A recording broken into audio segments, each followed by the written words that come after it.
अस्सलामुअलैकुम दोस्तों, साहिल ट्रिक्स में आपको खुशामदीद कहता हूं। दोस्तों, उम्मीद करता हूं कि आप ठीक ठाक होंगे। सऊदी अरब गवर्नमेंट का 28 मज़ीद शोबों में सऊदाइजेशन करने का ऐलान आ चुका है। आज की वीडियो में तमाम तर डिटेल्स आपके साथ शेयर करते चलूँ। मेन हाईलाइटेड प्रोफेशंस क्या है जिन पे सऊदाइजेशन की जाएगी, आज की वीडियो में मैं आपके साथ इसी के बारे में बात करने वाला हूँ, तो वीडियो को एंड तक लाजम से देख लें। दोस्तों, जैसा कि मैंने आपको पहले भी बताया है कि सऊदी अरब बहुत तेज़ी के साथ सऊदाइजेशन की तरफ बढ़ रहा है, जिसका मेन मकसद वो ये बता रहे हैं कि ज़्यादा से ज़्यादा सऊदियों को कारोबार फराहम किया जाए, और अब गैर मुल्कियों का क्या होगा उनका अल्लाह ही मालिक है। अब यहाँ पे जो अनाउंसमेंट निकल के आई है, वो महकमा शहरी हवाबाजी ने तमाम फ़िज़ाई कंपनियों और तमाम तर ठेकेदारों और तमाम तर एयरपोर्ट को एक रिटन हिदायत जारी की है, जिसमें उनको सऊदाइजेशन की पाबंदी करने की हिदायत की गई है।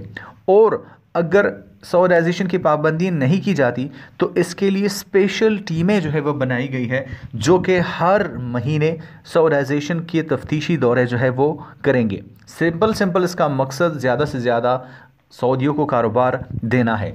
सबसे इम्पोर्टेंट जो प्रोफेशंस है वो आपके साथ शेयर करता चलूँ। इससे पहले इस वीडियो को अभी से लाइक कर दीजिए, चैनल पर नए हो सब्सक्राइब करके नोटिफिकेशन बिल पर क्लिक करके ऑल को जो है सेलेक्ट कर लीजिए, ताकि लेटेस्ट अपडेट्स आपको नोटिफिकेशन मिलती रहे। सबसे पहले हवाबाज, एयर होस्टेस, एयर कंट्रोलर, ज़मीनी खदमात फराहम करने वाले लोग, फील्ड कोऑर्डिनेटर, कार्गो में काम करने वाले, लगेज में काम करने वाले हैं, जो मुसाफिरों को खदमात फराहम करते हैं वो प्रोफेशन, और मोस्ट इम्पोर्टेंट जो कैंटीन वगैरह है उनमें भी सिर्फ़ और सिर्फ सऊदियों को तैनात किया जाएगा। जो गैर मुल्की होंगे उनकी जगह सऊदी को जो है वो तैनात किया जाएगा इन तमाम प्रोफेशंस पे। तो दोस्तों, यही एक इंपॉर्टेंट अपडेट आपके साथ शेयर करना चाह रहा हूँ। दोस्तों, उम्मीद करता हूँ बात आपके समझ में आ गई होगी। मैं मिलता हूँ आपसे एक नए वीडियो के साथ, तब तक लिए दीजिए इजाज़त। अपना ढेर सारा ख्याल रखिएगा, दुआओं में याद रखिएगा, और चैनल को सब्सक्राइब करना ना भूले। अल्लाह हाफ़िज़।